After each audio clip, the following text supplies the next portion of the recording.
పల్లెటూళ్ళలో పోతే పూర్తి స్థాయిలో మీ అందరికీ ఇప్పటికీ గుర్తుంటుంది.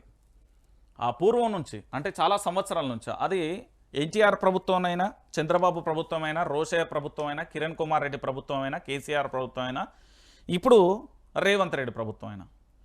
అరే రేషన్ షాప్కి పోయి బత్త పట్టుకొని పోయి బియ్యం దేపోరా 5 కిలోలు, ఒక మనిషికి 5 కిలోలు, ఒక మనిషికి 2 కిలోలు, దాంతోపాటు కిరసనాయిలు ఇంతంత చక్కెర, పప్పులు, ఉప్పులు, చింతపండు ఇవన్నీ ఇచ్చేది. సో దాంట్లో భాగంగా ఇప్పటి ప్రభుత్వం కూడా ఇస్తున్న పరిస్థితి కనబడుతుంది. ఏం జరిగింది మరి రేషన్కి ఇప్పటికి సంబంధించి ఎందుకు క్వశ్చన్ మార్క్ అయిపోయిందంటే, రేషన్ పరశాన్ ఒకేసారి 3 నెలల బియ్యం పంపిణీపై మల్లగుల్లాలు. కేంద్ర ఆదేశాలతో రాష్ట్ర సర్కార్ కసరత్తు. 2 నెలలకే సరిపడా నిల్వలు ఉన్నట్లుగా అంచనా. వానాకాలం సీఎంఆర్ రైస్ ఇంకా అప్పగించని మిల్లర్లు. ఒకేసారి స్టాక్ వస్తే భద్రపరిచేందుకు డీలర్ల తిప్పలు. కొత్త ఇండ్లు తీసుకుంటే అద్దెలు ఎలా చెల్లించాలని గగ్గోలు. ఈ పాస్ సాఫ్ట్వేర్తోనూ అనేక సమస్యలు. తూకం బయోమెట్రిక్లోనూ కొత్త చిక్కులు. రాష్ట్రంలో 15 లక్షల మంది కొత్త రేషన్ కార్డులు కావాలి. వారికి సన్నబియ్యం సరఫరాపై తొలగని సందిగ్ధత అంటూ కూడా ఇక్కడ చూస్తున్నాం. ఏం జరిగింది అంటే మీకు తెలియదు కదా, ఊళ్ళల్లో సన్నబియ్యం వస్తుంది అనుకున్నా, నో స్టాక్ బోర్డులు ఉన్నాయి. పోరి అడిగిపోయి డీలర్లను అడుగురు పాపం.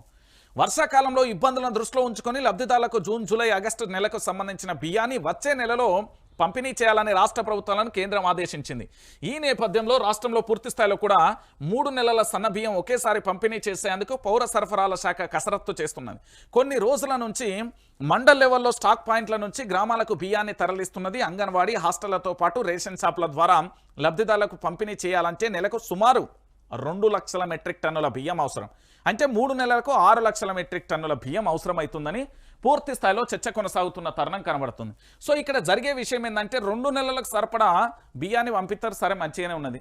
పంపించిన తర్వాత పూర్తిగా ఏం జరుగుతుందండి దానికి సంబంధించి ఒకసారి మీరు అందరూ కూడా ఆలోచించాలి. ఏడబెట్టాలి ఆయన ఏమన్నా బిల్డింగ్లు కట్టించిల్లా, లేకపోతే ఇందిరమ్మ ఇల్లులు ఏమైనా ఇచ్చిల్లా, లేకపోతే ఆ రేషన్ డీలర్కి సంబంధించి ఏడదేవాలి. 2 నెలలకు సంబంధించి ఆ బియ్యం ఏమో ప్లాస్టిక్ బియ్యం వస్తుంది, మొత్తం మెత్తగా ఉన్నది, ఇట్లా బాల్లెక్క విండి ఇట్లా ఉడతా అంటే కూడా గట్టనే వస్తానని అవలక్కలు ఊళ్ళల్లో చెవులు కొరుకుతుంటే ఆ వార్త నా చెవులో పడ్డది. అంటే ఈరోజు పూర్తి స్థాయిలో మీరందరూ కూడా ఆలోచించాల్సిన విషయం ఏంటంటే, రేషన్ షాపులు కూడా పరిశాన్ అయిపోతా అంటే ఒకేసారి 3 నెలల బియ్యం పంపిణీ చేస్తా ఆయన రేషన్ డీలర్ ఏడబెట్టుకోవాలి. ఇల్లు మీద, ఆ గూనె పెంకల మీద, లేకపోతే ఆ గడ్డివాముల మీద, లేకపోతే ఆ బిల్డింగ్ల మీద ఏమైనా కట్టుకోమంటారా, లేకపోతే ఊళ్ళల్లో వాటర్ ట్యాంకుల కింద ఏమన్నా వేసుకోమని చెప్తారా? ఏం ప్రభుత్వమా మీరు? ఏం పరిపాలన, ఏం అడ్మినిస్ట్రేషన్, ఏం కథ, ఏంది లక్షణం ఏంది? రాష్ట్రంలో 15 లక్షల మంది కొత్త రేషన్ కార్డుదారులు ఉన్నారు తెలుసా. ఆ రేషన్ కార్డులు ఇయ్యరు. అదేదో ఆ ఫ్లైఓవర్ బేగంపేట